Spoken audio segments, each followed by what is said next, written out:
চোখের জলে এবার ইন্দ্রাণী গাঙ্গুলিকে নিজের বশে আনার চেষ্টা করলো দেবলীনার মা। হ্যাঁ বন্ধুরা, ভিডিওতে লাইক দিয়ে দেখতে থাকুন। যে মুহূর্তে কিনা গাঙ্গুলি পরিবারের প্রায় সকলেই হসপিটালে চলে যায় এক ঝলক দেবলীনাকে দেখার জন্য, দেবলীনার খোঁজখবর নেওয়ার জন্য, ঠিক সেই মুহূর্তেই সেখানে পৌঁছানো মাত্রই যখন দেবলীনার মা অঝরে কাঁদতে থাকে ইন্দ্রাণী গাঙ্গুলিকে দেখা মাত্র এবং বলতে থাকে যে ইন্দ্রাণী, আমি কোনোদিনও ভাবতেও পারিনি যে আমার মেয়েকে এতটা অসম্মান অপমান সহ্য করতে হবে। ও বাড়িতে গিয়ে আমার বেবি তো রীতিমতো খোলা মনে নিঃস্বার্থভাবে তোদের সকলের জন্য সব কিছু করে গিয়েছে, কিন্তু তার বদলে যে এরকম অপমান ওকে পোহাতে হবে সেটা আমি কোনোদিনও কল্পনাও করিনি। এবার তো মনে হচ্ছে যে আমার মেয়ের এই অবস্থার জন্য সম্পূর্ণরূপে আমিই দায়ী, কারণ আমি তো এই সম্বন্ধটা করেছি, তাই না?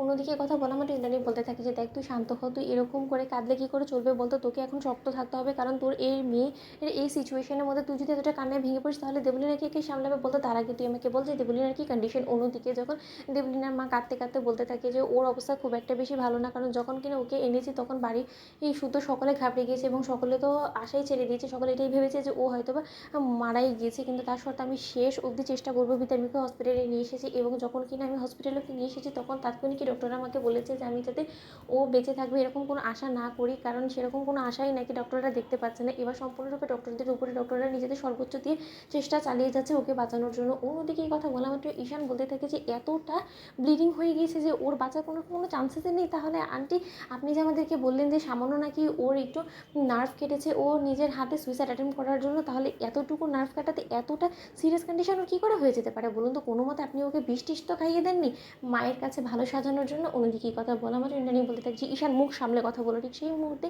দেবলীনার মা বলতে থাকে যে ঈশান, আমি তোমার কাছে হাত জোর করে অনুরোধ করছি বাবা, তুমি আর আমার মেয়েটার জীবনে বিষ ঘোলার চেষ্টা করো না। দেখছোই তো যে আমার মেয়েটা রীতিমতো নিজের এই অপমানে বোঝা সহ্য করতে না পেরে মৃত্যুর পথযাত্রী হয়ে গিয়েছে। এবার তুমি কী চাও বলো তো? যে আমার মেয়েটা একদমই মরে যাক, যাতে আমার মেয়েটার কোনোদিন আমার কাছে না ফিরে আসে? তুমি কি সেই ব্যবস্থাই করতে চলেছো?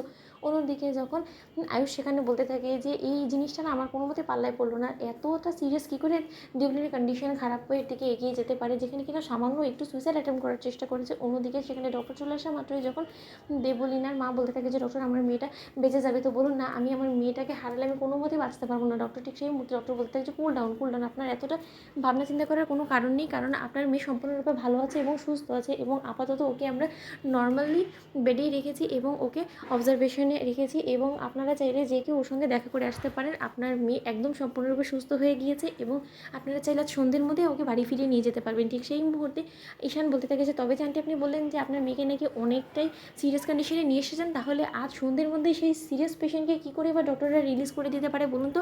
ডক্টর, আমি তো বলবো ওকে কিছুদিন হসপিটালে রেখে দিন, কারণ ওর তো বেড রেস্টের প্রয়োজনও হতে পারে, তাই না? ঠিক সেই মুহূর্তেই ইন্দ্রাণী বলতে থাকে যে আয়ুষ, মুখ সামলে কথা বলতে বলো তোমার ভাইকে। তো বন্ধুরা, লাইক কমেন্ট শেয়ার করে সাবস্ক্রাইব করতে ভুলো না।